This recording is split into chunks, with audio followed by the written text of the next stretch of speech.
Hi, so it's a 2022 Gibson Les Paul Tribute with 490 R&T pickups and maple neck. Let's have a listen, I'll say what I can.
Okay, so pickups, starting on the noisy or distorted channel with the bridge pickup.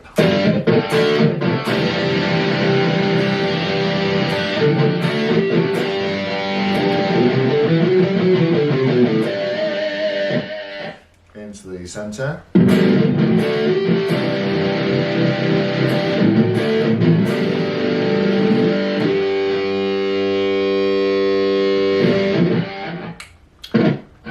You can hear it getting warmer and darker. Certainly is. So, on to the neck pickup.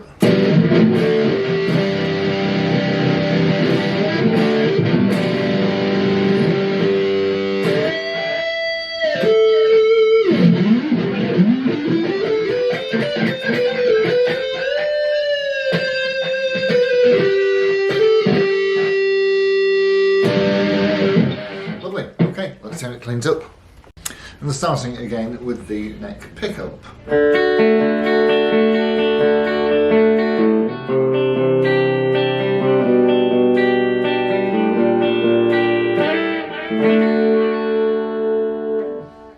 Onto the centre.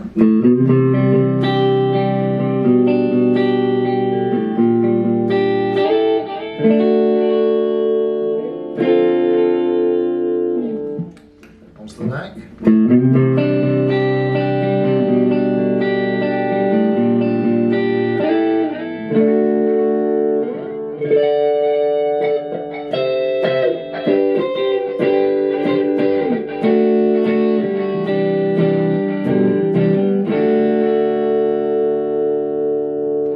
Really, rather, very super nice. Let's have a look.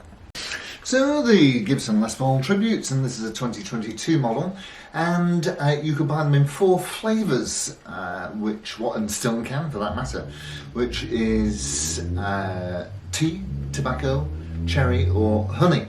That is of course when they're available in stock, and if you shop around you can probably find them for about 1100 quid, or 12 depending on the colour availability and other external factors. So what do you get for your money? Well, these are the least expensive of the Gibson range. Both the Les Paul and the SG Tributes come in at roughly the same money. There might be 50 quid in it here or there, but with the SG being just ever so slightly cheaper. But for the money you get, you get the traditional fat headstock with your gold silkscreen Gibson on. It tells you usefully on the truss rod that it is a tribute. Of course, a tribute back to, original styling.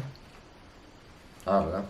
And you get a maple neck mated into a mahogany body. You can see, probably the serial number stamped in there, which will tell you, I think, the 129th day of the year 2022. You get some nice Gibson Deluxe machines. You can see the figuring in the maple neck, which of course is mated to the mahogany body, and you can see quite clearly the difference in grain and colour. So, speaking of the wood, what you've got is a mahogany body with a maple cap, and you can see the difference in the wood colour and grain here. You can see where the cap's gone on. Now these are quite pot-bellied. They are quite fat, and it is a carved maple top for certain. And although you can only see about 1/4 of an inch or so here on this line around where the maple cap's gone on, you'll see some photos back here where I'm taking the pickups out just so we can have a look to make sure that the correct things are in there. You will see that the maple cap in the centre, I'd say it's a good inch thick, and so of course it's carved down to give it this, nice curvaceous top here. Beautiful stuff. Pickup wise, we've got Gibson's bread and butter pickups, a 490R and a 490T. I didn't mention the fingerboard. That is of course rosewood with acrylic trapezoid inlays on the 22 beautiful frets. 3-position toggle switch in the normal place. You do get a poker chip with the guitar. Some people like it, some people don't. I have no particular feelings one way or another. Stop, tail and tunematic, and I think these are both stamped up API, which is the advanced plating ink. 4 knobs, of course, 2 volumes, 2 tones. With the Gibson, your volumes are always up at the top and the tones are lower down. It's a proper burst, so it's got the pear drop shape rather than being just a perimeter burst. So that's probably what's referred to these days as the Adam Jones burst, isn't it? Scratch plate and the pickup rings are of course in cream, as is the exhaust pipe plate. So you're all nice and matching there with your plastic. But you know what? The bottom line is this. These are great value for money, and I'll be honest with you, the neck does feel probably slightly smoother than a mahogany neck, but playing wise, I can't tell the difference between a maple neck or a mahogany neck. And quite honestly, once you stood behind the guitar, to me, this doesn't either play or sound particularly any different than a standard or a regular studio. And it's the same construction, where you've got a nice neck set into a nice body. My advice to you is that they're just great value for money. My advice to you is, if you are in the market for one of these, go for the colour that you like. Make sure it works, make sure it's all up together. You should, certainly with one of these later models, you should get that nice posh soft bag that's got a neck rest in it and a strap and, like I said, a poker chip and probably some other odds and sods, baby photo, that kind of thing. So yeah, great guitars. Go for a colour that you like. Make sure it works, or go and pester somebody at a shop, or do what all the sensible people do: is go and try them out at a shop and then buy them online cheaper. That's the way to keep the high street in business, isn't it? Right. Well, that's it from me in the tribute, and thank you for tuning in. And I shall see you on the next one. Adios, amigos. Ta-ra.